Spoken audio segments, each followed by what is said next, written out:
企业家们寄予了很高的期望，充分体现出莫迪总理本人和印度人民对发展同中国经贸合作的信心和期待。在莫迪总理访华期间，同习近平主席、李克强总理和张德江委员长分别进行会见、会谈，就中印间构建更加紧密的发展伙伴关系、丰富合作内涵、提升合作水平达成了重要共识。刚才，总理阁下还同中国的企业家、印度的企业家进行了有益的互动和交流。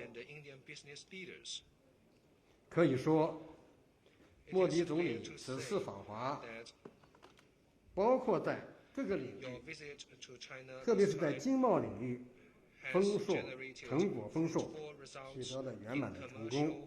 借此机会呢，我们也向总理阁下和印度代表团的全体成员们表示衷心的祝贺。中印两国毗邻而居，是天然的合作伙伴。历史上，两国交往密切，谱写了许多佳话。圣雄甘地曾说：“中国和印度是同舟共济，患难与共的同路人。”中国的高僧法显、玄奘西天取经，天竺鸠摩罗什和达摩祖师富集东来，就是千百年来中印友好交往的典范。今天，中印交流合作的广度和深度都得到了空前的发展，特别是两国经贸合作进入快车道，双边货物贸易已经突破了700亿美元，工程承包合作签署的合同累计超过了640亿美元。中印企业在电力、交通、信息、医药等领域的合作发展势头良好。作为全球最具活力的两大新兴经济体，中印之间的关系已经远远超出了双边的范畴，具有广泛的地区和全球影响。运用两国加强合作潜力巨大，不但将造福两国25亿人民，也将有力地带动亚洲乃至世界的经济增长。我们应当携起手来，坦诚相待，努力实现两国的和平发展、合作发展、互利发展、包容发展，构建中印的命运共同体。各位企业家的朋友们，女士们、先生们，我们两国的发展证明，只有合作才能发展，只有开放才能推动合作，只有互利才能共荣。中国30多年来的快速发展的一条基本经验就是改革开放，在自身得到发展的同时，也让参与中国经济建设的外资企业获利获益。我们很高兴地看到，印度在莫迪总理的带领下，正在推进改革、扩大开放。我们完全有理由相信，中印企业都将能够从中受益和发展。去年，习近平主席成功地对印度进行了正式访问。此次，莫迪总理成功地对中国进行回访，标志着中印经贸合作进入了一个新的机遇期。两国工商界应当牢牢地把握这一机遇，发掘商机，实现互利共赢、共同发展。中国改革开放的总设计师邓小平先生曾经说过，真正的亚洲世纪是要等到中国、印度和其他一些邻国发展起来才算到来。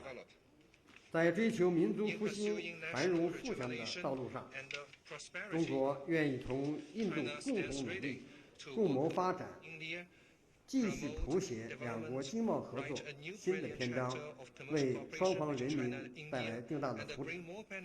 谢谢各位。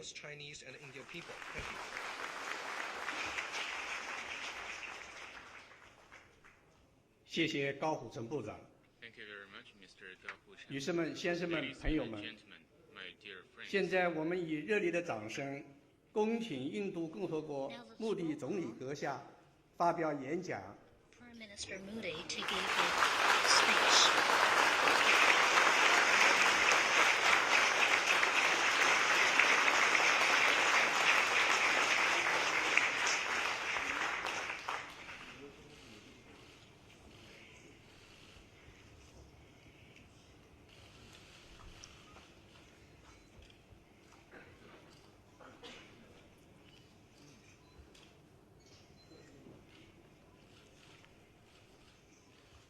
The leaders on dais and the delegates from the India and China business community. Friends, I'm really happy to be here with you. Before coming to this forum, I had every detailed discussion with the CEOs of major Chinese companies. I'm sure our interactions today will lead to benefits to the people and business of the two countries. Along with me, a number of officials and prominent Indian CEOs are also present here. As you know, China and India are two great and old civilizations of the world. They have provided many lights of knowledge to the entire human society. Today, together, we represent more than 1/3 of the global population. India and China have a common history of 5,000 years and a common boundary of over 3,400 kilometers. 2,000 years ago, at the invitation of the Chinese Emperor Ming, 2 Indian monks came to China. They brought many Sanskrit scriptures on 2 white horses. They translated many Buddhist scriptures into Chinese language. It is believed that they introduced Buddhism in China. The king built a temple in honor of this event. The temple is popularly known as White Horse Temple. The temple then increased in importance as Buddhism grew within China and spread to Korea, Japan, and Vietnam. The serenity of Buddhism in Asian countries is the seed of their success. I strongly believe that this century belongs to Asia, and Buddhism will be a further unifying and catalyzing force among the Asian countries. Your famous scholars like Fashian and Sevenjan have taught many secrets of Chinese wisdom to Indians. In addition, they discovered many secrets within India itself. Sawanjang had visited my own hometown in Gujarat. From his works, we know today that there was a Buddhist monastery there. When Sawanjang returned to China, he brought with him Sanskrit scriptures and books of wisdom. The traditional system of medicine of the two countries based on natural elements also have a lot in common. In recent times too, this stream of knowledge is flowing across our borders. Professor Shri of Peking University was a great Sanskrit scholar. He spent most of his part of his life in translating Valmiki's Ramayana into Chinese. Indian government has honored him by bestowing prestigious award in 2008.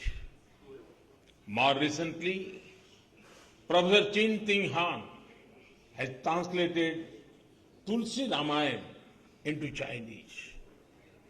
Translations of Bhagavad Gita and Mahabharata are also popular with Chinese people. I thank these Chinese scholars for introducing Indian culture to the Chinese people. Friends, India has always been a knowledge society.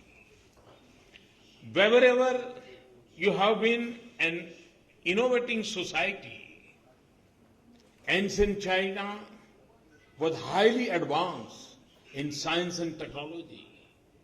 Like Indians, the Chinese, they too sailed to Americas and distant corners of the world in their ships. They had the marine compass and gunpowder. But I must add that during this time, Indian astronomy and mathematics were quite popular in China. Indian astronomers were appointed on the official boards set up to prepare calendars. The Indian concept of zero and that of 9 planets have been helpful in discoveries in China. So our ideas had a role to play in your innovations. Thus, we have a lot in common and we can do a lot together. As we help each other growing spiritually, we have to help each other growing economically. There are instances of such economic exchanges in the past. It is beloved that China gave silk and paper to India. We both have potential of growth and problems of poverty which we can tackle together. I'm personally committed to take the cooperative process forward. That is why, even as Chief Minister of Gujarat, I visited China. 50 million houses by 2022. In addition, we are going to develop smart cities and mega industrial corridors. For this purpose, we have refined our foreign direct investment policy in construction. We are also coming up with a regulatory framework for this sector. We have targeted 175 gigawatt of renewable energy in next 5 years. In addition to generation, the issues of transmission and distribution of electricity are equally important for us. We are modernizing our railway system including signals, engines, and railway stations. We are planning metro rail in 50 cities and high-speed trains in various corridors. Similar is the case with highways, which we want to build in faster way. We are putting up new ports and modernizing the old ones through an ambitious plan called Sagarmala. Similar focus is on upgrading the existing airports and putting up regional airports to enhance connectivity to places of economic and tourist importance. In financial services too, we are moving towards a more inclusive and faster delivery of financial products, including bank loans and insurance. For this purpose, we opened 140 million bank accounts, increased foreign direct investment in insurance up to 49%, and have set up Mudra Bank to fund the micro businesses. Recently, I have launched innovative schemes for insurance and pension to enhance social security of our citizens. In March this year, I had a discussion with Jack Ma of Alibaba in Delhi about possible cooperation for strengthening this microcredit sector of India. As you have successfully done, we also want to promote manufacturing in a big way, particularly to create jobs for our youth, who forms 65% of our population. Hence, we want to make things in India. For the purpose, we have launched a campaign called Make in India. It is also effort of my government to encourage innovation, R&D, and entrepreneurship in country. In this year's budget, we have set up some innovative institutional mechanism for that purpose. We have to learn from you about the development of labor-intensive industries, creating conditions for sustainable foreign direct investment, skill development, infrastructure creation, and export-led development model. All this is a historic opportunity for the Chinese companies. You will already be knowing the direction of my government and the steps we are taking. We have committed ourselves for creating and improving the business environment. I can assure you that once you decide to be in India, we are confident to make you more and more comfortable. Many Chinese companies have the possibility of investing in India to take advantage of India's potentials. The potential lies in manufacturing processing as well as in infrastructure. I am here to assure you that India's economic environment has changed. Our regulatory regime is much more transparent, responsive, and stable. We are taking a long-term and futuristic views on these issues. A lot of efforts have been made and are still underway to improve the ease of doing business. We do believe that foreign direct investment is important and it will not come in the country without globally competitive business environment.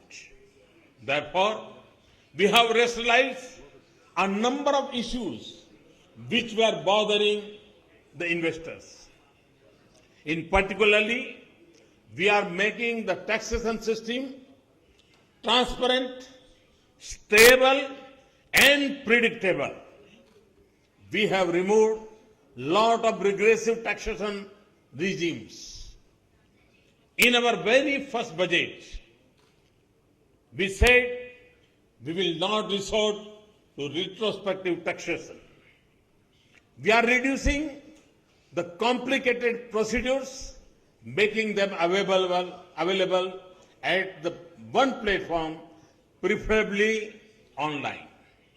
Simplifying the forms and formats has been taken up on war footing.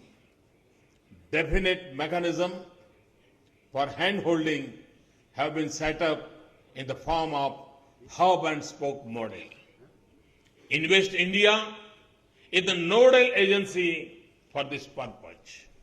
In these years, budget we allowed tax pass-through for AIFs, rationalization of capital gains for REITs, modification in PE norms, and deferring the implementation of GAR for 2 years. We have fast-tracked approvals in industry and infrastructure. This includes environmental clearances, extending the industrial licenses, delicensing of defense items, and simplification of cross-border trade. Within a very short time, we introduced GST bill in Parliament. Similarly, for infrastructure development, we have taken some far-reaching steps. First of all, we have made an all-time high allocation for roads and railway sectors. In addition, we are setting up India Infrastructure Investment Fund. We have also allowed tax-free bonds in the infrastructure sector, including roads and railways. We know that a lot more has to be done, but we are committed to take this process forward. We are constantly working to improve the business environment further. However, our initial measures have helped in building up an enhanced investor confidence. The sentiments for private investment and inflow of foreign investment are positive. Foreign direct investment inflow have gone up by 39% during April 2014 and February 2015 against the same period in previous year. Our growth rate is above 7%.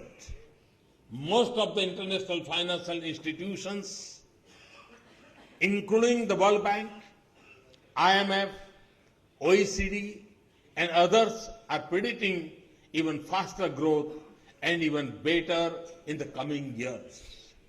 Moody's have recently upgraded the rating of India as positive on account of our concrete steps in various economic fields. Friends, Indo-Chinese partnership should and will flourish. I expect very good outcome from this coming together.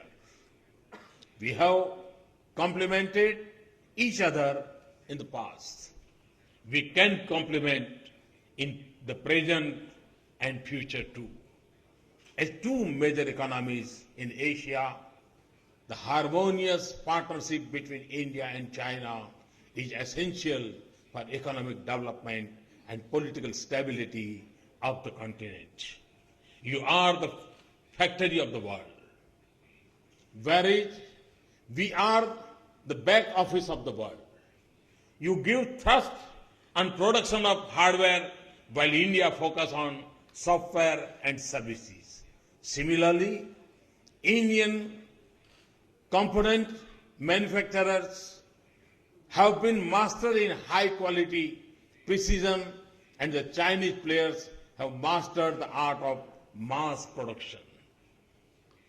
The component design expertise of Indian engineers and low-cost mass production by China can cater to the global markets in a better way. This industrial partnership of China and India can bring about greater investment, employment, and satisfaction of our people. Friends, let us work together in mutual interest and for progress and prosperity of our great countries. I would conclude by saying that now India is ready for business. You must be sensing the winds of change in India. I only advise you to come and feel the same. I assure you of my personal attention for your success. Thank you very much. Thanks a lot. Thank you.